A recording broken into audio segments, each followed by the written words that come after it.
On a previous video, we looked back on traveling in Siargao then. Parehas pa din naman ang proseso ng island tour sa Siargao. Ngayong 2021, mas kaunti lang ang bilang ng mga turista. Now, let's continue our BUCAS GRANDE tour. So we joined in an organized tour going to Sohoton Cove. We went to Jellyfish Sanctuary in Tohoman Lagoon. This time, we will go to Hagukan Cave. Hagukan Cave is an underwater cave.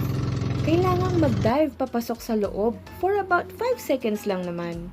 Parang kinakabahan na yung kasama namin ah. Pagpasok mo sa loob, makikita mo yung bioluminescent water ng cave. Hagukan because hagok means snore. It emits sounds as the water slumps into the cavern. Yun lang, hindi ko na itanong paano kapag nag-high tide sa loob.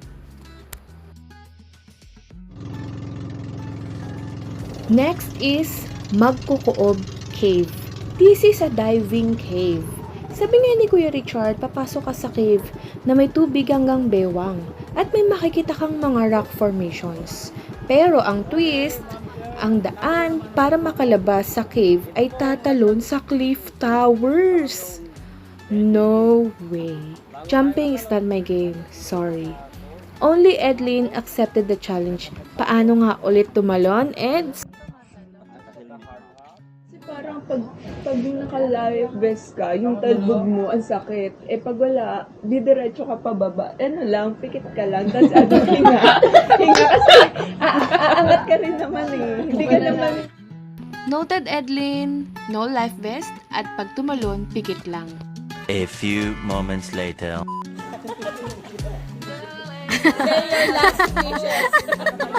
Na-pressure lalo sa Edso na lang naiwan. Go, Edlin!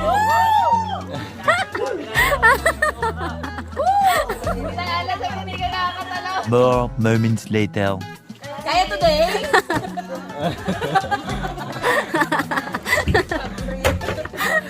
Hindi niya naman kasi sinabi kung gaano katagal tatalon. Much later.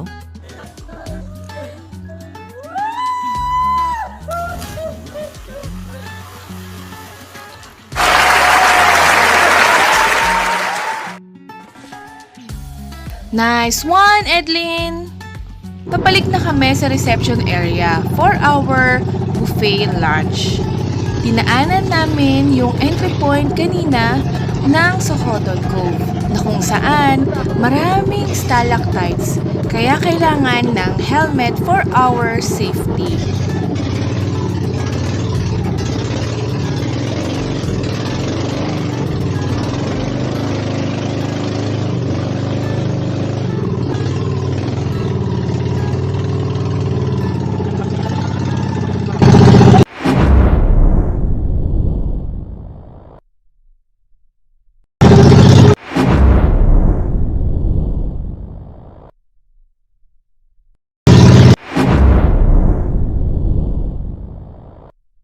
Masyado yatang kinabahan si Kit. Akala niya lumulutang na crocodile.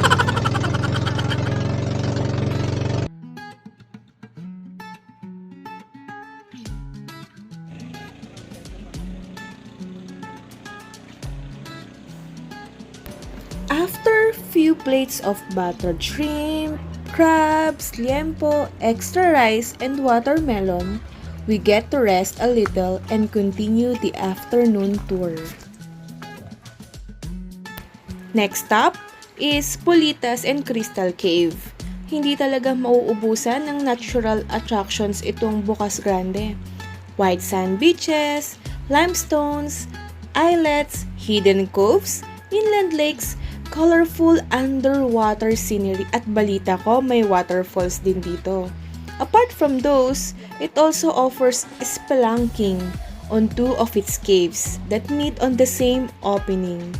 Sana pala nasabihan kami na may akyatan at lakarang magaganap para hindi na kami nag-extra rice.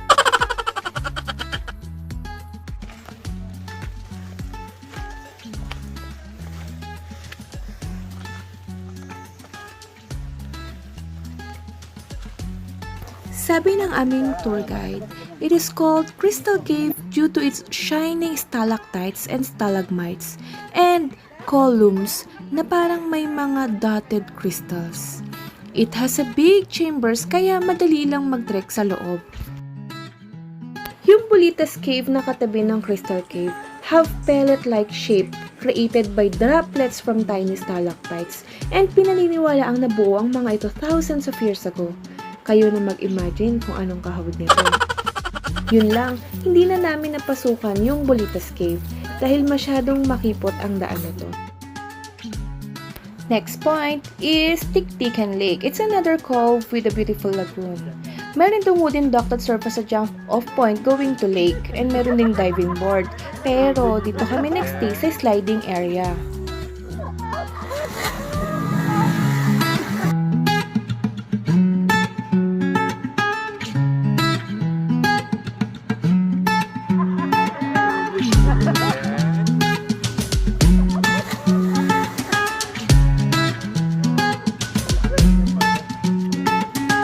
Ay, sa ate o, sa taso. Sa taso. Diretso sa taso. Hindi, pwede lang dyan, ma'am. Sa baba lang. Pwede lang, di ba?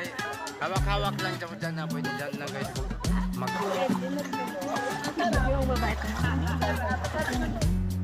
Last stop, Club Tara Resort.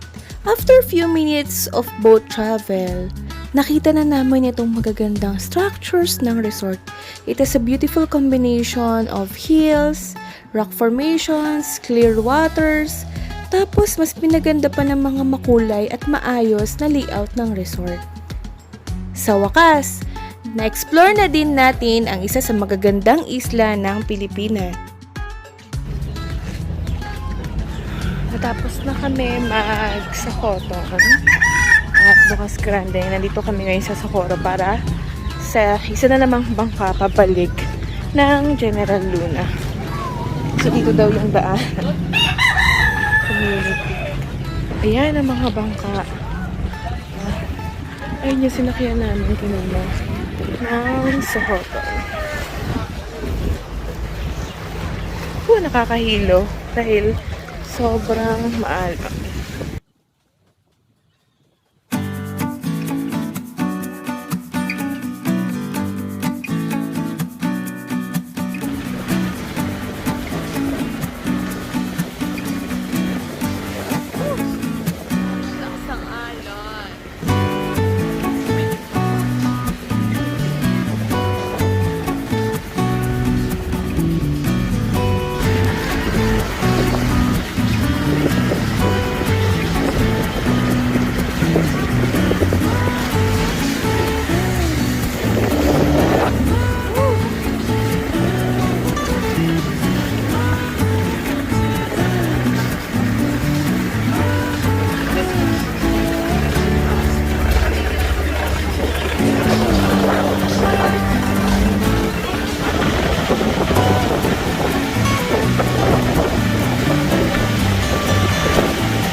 Nandito pa rin kami sa bangka. Sobrang lakas ng alon.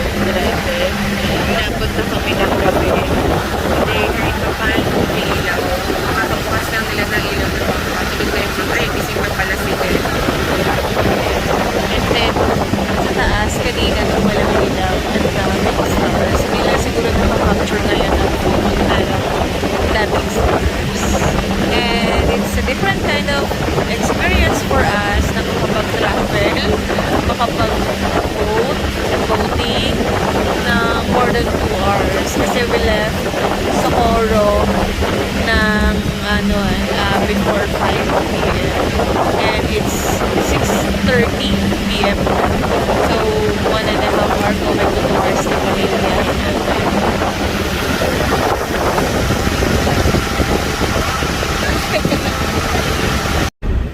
And nakita namin sa gitna ng dagat going to the General Luna may isang bangka na na-stranded.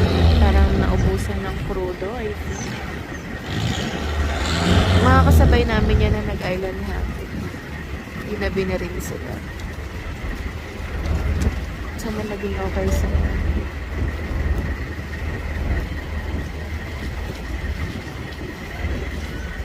So sila nga yung kasama namin, kasabay namin na nag-island hopping sa BUCAS GRANDE and nasiraan yung kanilang bangka. Parang i-rescue ng bangka na sinasakyan namin ngayon.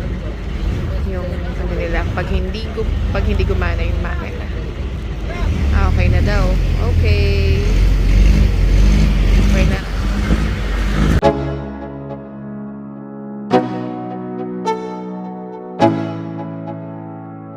Let's go. Yeah. I'm like an addict, do I gotta have it. I ain't even playing, got a really bad habit. If it moves, gotta grab it. Fuse like a magnet, lose, won't have it till I'm doomed in a casket. I ain't playing, got a weird mind. If you work 8 hours, I'ma work 9. If the shit tastes sour, you should taste mine. I'ma stay in power for a long time. Get up, nah, I ain't a quitter. Toss me the ball, I'm a really big hitter. Big picture, I'm a straight killer. Rising the song to the highest bidder. Got juice, got gas, I'ma move fast. New shoes, new tracks, like who's that? I'm new, come back, better than last. Yeah, it's a new me, never gonna look back. I'm never gonna look back. Cause damn, I was built